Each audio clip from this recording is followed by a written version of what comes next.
If we look at streaming data from the last 5 Hold Super on, Bowls, bro. most people Let's are see what he watching the talking game about, bro. 45 to 90 seconds what Bro after the talking action about, takes bro. place in the field. This is true across all sports, not just the NFL. You could be watching a Game 7 home run 30 seconds after your cable watching neighbors is have kinda already true. erupted in talking- cheers, it's kinda and facts, 45 though. seconds after your phone buzzed with the ESPN notification announcing the win. Or you're watching the Hungarian Grand Prix with a friend on a call, and they let out a lung-releasing gasp a whole minute before you witness Lance Stroll take out your favorite driver. I mean, if your friend was physically at the Formula One race, they could FaceTime the action across the globe with half really a second watched delay, racing like that. and you would watch it basically Should I together. watch racing? Let me know in the Then comments. why man. is there such a large delay on streaming platforms? And why is there so much variation in how slow it actually is? Let's look at the actual technical reasons behind this latency and why some about to break massive it down? changes happening to core parts of the internet might My thing significantly is, improve back in it. the day, bro, you used to have to watch it the next day. Like how I used to work back in the day. Like how I used to work back in the 80s, 90s. You know what I'm saying? Didn't they used to have to tape delay and stuff like that? This very soon. But first, if it's been a problem for years, why does anyone care now? Sports betting. The delay makes sports betting harder. Sports bettors like to make money, and they make Facts. more money by Facts. getting more bets. a You fact. have no doubt seen this, no longer just betting on the game's outcome, but also live in-game bets. Will the Chiefs score this drive? Will X pitcher strike out X batter? That's a this inning? fact. But they It's want getting even nasty. more granular action. Will the offense get a first down this very That's next play? crazy. Will the leader pit this lap? They really Will this own pitch be that. over or under 95 miles That's an hour? crazy. This is micro betting, the fastest growing segment in all of sports betting. Obviously, it would be less optimal to participate in these bets if you are watching over a minute behind the action. And the sports bettors, of course, can't hold the bet open for you to see it 90 seconds delayed, or they would be at risk for court-siding, or someone betting while witnessing the event sooner before it updates in the app, like physically being at the game courtside. So again, they are heavily incentivized to lower this delay of when you see the action so that you can bet more in these micro bets. And they have influence. Not only are they seemingly taking over all sports sponsors' real estate from every second of every commercial break to every inch of stadium signage, but they are now ultimately starting to bankroll some of the larger TV streaming deals themselves. Just one example is the NBA. They signed a deal to sell broadcast rights to NBC and Amazon Prime Video for a lot of money.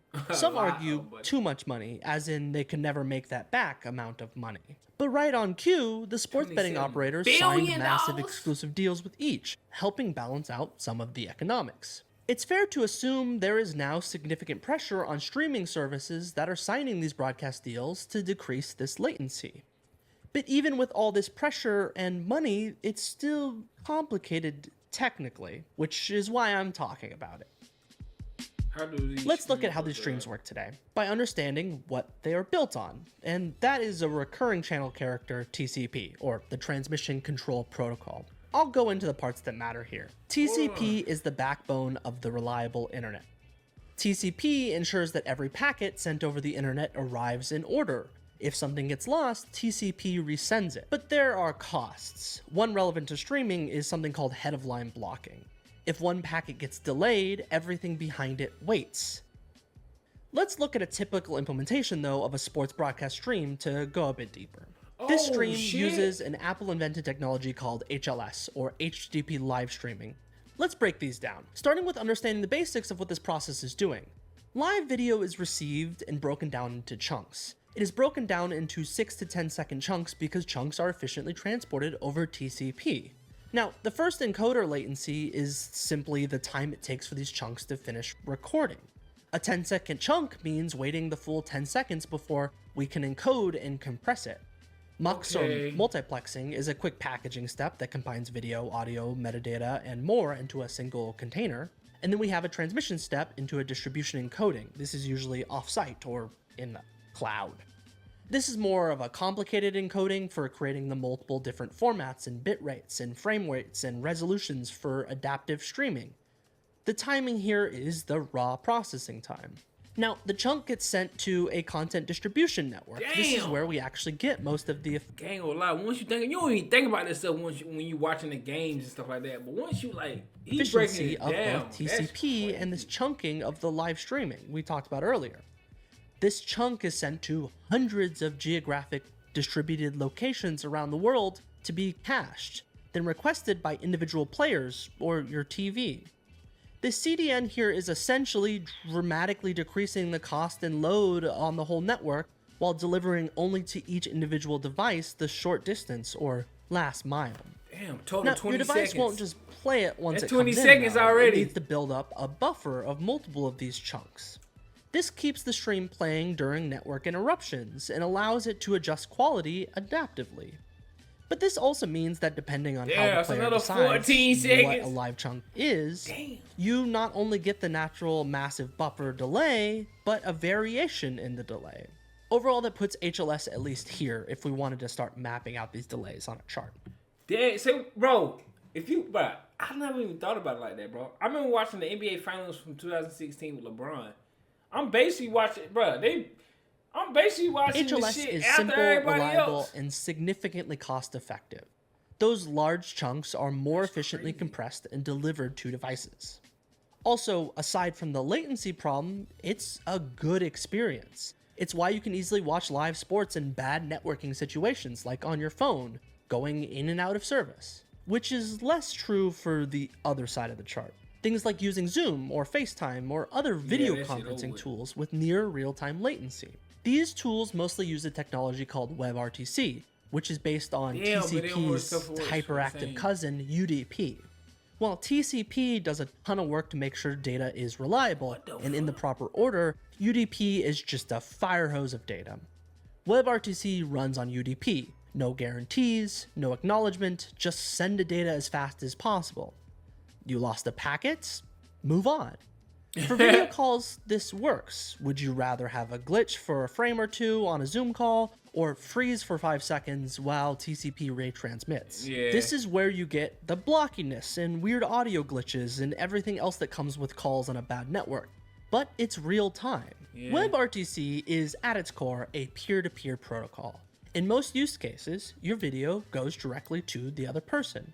It does not need to use any intermediary server infrastructure, and achieves latencies of just a few hundred milliseconds.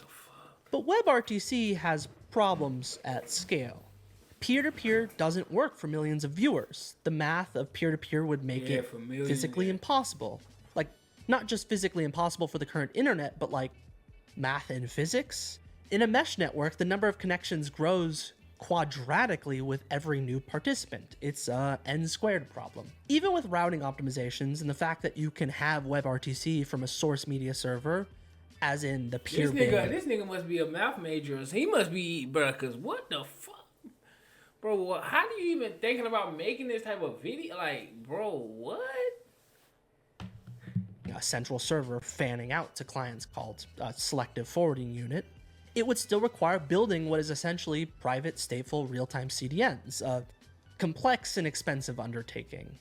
Ultimately, it struggles to scale to massive audiences because it still needs to maintain computationally intensive connections to each device. Plus, it's not set up to handle everything else expected for a broadcast stream, such as DRM and closed captioning and ad insertion, and really important features such as pausing and rewinding and on-demand playback. All these problems add up to make video streaming with WebRTC monstrously expensive. This does not mean WebRTC is not useful though.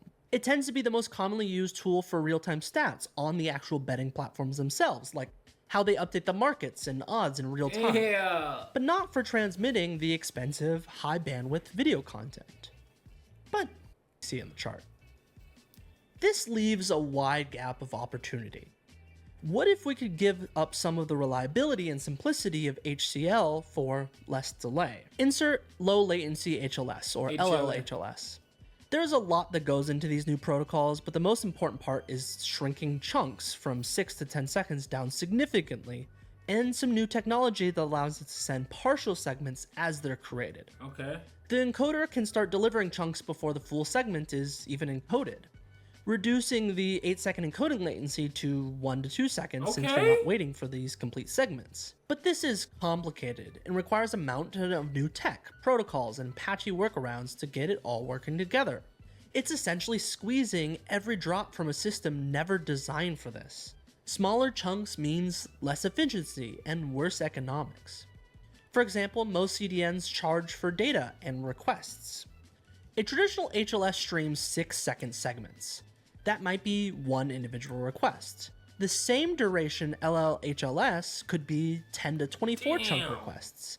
And those chunks and requests are way less efficiently cached, which means even more expense. Some CDNs charge 10 to 50 times more for low latency HLS delivery due to the increased request overhead. But like I mentioned earlier, there's a lot of money involved. So if we also add some other expensive operations like hardware encoding with expensive FPGA encoders, low latency HLS can have a latency of 2 to 5 seconds, glass to glass, which puts it about here on the chart. But the user Damn. experience here can suffer. A traditional HLS buffer can tolerate a full 1 to 2 second network hiccup, while low latency HLS buffer can only tolerate a few hundred milliseconds max. And for most viewers, especially those that are not betting, freezing and buffering are worse than latency. That being said, we do see some of these low latency and ultra low latency systems slowly being rolled out. Sometimes it's hidden behind a user setting like on YouTube TV, but it has seen some real results. For the first time during the 2025 Super Bowl, a single streaming service was faster than cable.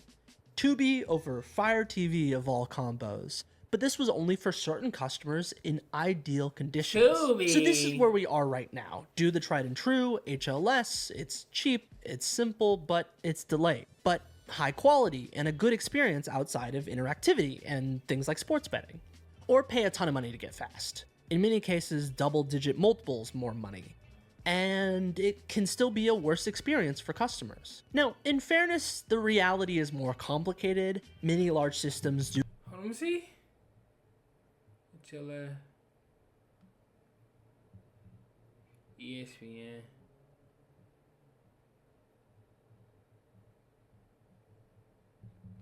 a proprietary mix of multiple protocols we discussed and choose optimizations and fallbacks that suit their platform. But even with the money and ability to handle complexity by, let's say, a company like Netflix, the backbones of the internet struggle to keep up on the inefficiencies of large live streams on some of these patchworks of protocols. In 2024, Netflix live streamed a fight between Mike Tyson and Jake Paul. You've probably heard of it. It famously didn't go so well. There was some technical issues for many of the 65 million who chose to watch it live. 65. The CTO of Netflix 65 million people chose. 65 million watched that live? The fuck? mentioned in an interview that there were some connection challenges between their CDNs and ISPs, and that the stream was stressing the limits of the internet itself. And I believe him. Yeah, they had some issues of their own, but last mile internet service providers were also falling over during the stream. It was not just Netflix, but ISPs as well. It's just a lot of data and a lot of requests, especially when trying to bring down the latency, which Netflix was doing. But there might be a solution here on the horizon. The industry is coming together around a new protocol called QUIC. QUIC is not just for streaming, it's built into the newest version of HTTP. HTTP, or the protocol that gives us the web, was traditionally run on TCP. It's reliable and stable. But with QUIC, it runs on UDP by building much of the reliability of TCP into the application layer on top of the firehose of data that is UDP. And importantly, shit fewer sounds so round trips complicated. and fewer blocking operations than TCP. No more head-of-line blocking, as we discussed earlier. Data keeps streaming. If a packet is missed, it's still retransmitted in the background. The best of both worlds. QUIC is here and already changing how the web Okay. operates today. Hell, you're probably watching this current YouTube video using QUIC as we speak, as it was invented and is heavily utilized by Google and YouTube. Using QUIC for streaming is an obvious next step. So, enter Media over QUIC, or MOQ. Damn. Although it's still in development, going through the Internet Engineering Task Force, it has some big names backing it. claiming to have the speed of WebRTC and Real-time the speed. scalability of HLS. A big claim, but MLQ aims to be a foundational internet technology to replace many of the tech that we have talked about during this video. Instead of your device requesting each chunk one by one, MLQ flips this around. The source publishes and broadcasts chunks as they are created, and your device subscribes to the stream. Chunks flow continuously without all those individual expensive requests we talked about earlier. This means way less overhead, way fewer round trips, and because it's built on Quick, if one chunk has an issue, it doesn't block the others behind it. Plus, MLQ can dynamically adjust quality midstream without breaking the connection, something most UDP-based protocols never could do. But MLQ isn't fully ready for prime time yet. First, the spec itself is still being finalized by the IETF. We're talking about trying to replace decades of established internet infrastructure. That doesn't happen overnight. And, well, not all browsers fully support it yet. And CDN infrastructure will also need to update. But because MLQ uses Quick in these UDP streams, it's far more efficiently streamed over CDNs. And the biggest players are actively involved and already supporting it. So while MLQ is promising, it's not here yet, but it's coming, especially considering the money and technical players involved. As you're watching the big game, crazy, bro. What the fuck, bro? Cause I remember, bro. I ain't gonna lie. When I was younger, bro, and used to watch games, you could tell kind of like it was kind of you was late. Like you can tell it was late. Like you could tell. But I just wonder how I feel back in the 80s, 90s, 70s. You know what I'm saying? Like y'all was watching the next day. Nasty word. But look, man, like, comment, subscribe, bro. If y'all want to see more videos like this, man, let me know in the comments. You know what I'm saying? Y'all want to see more videos like this where we do something like about sports but kind of different. You feel me? Let me know in the comments and I got y'all. But hey, y'all already know what's going on, man. Roll the 10K. Roll the 10K.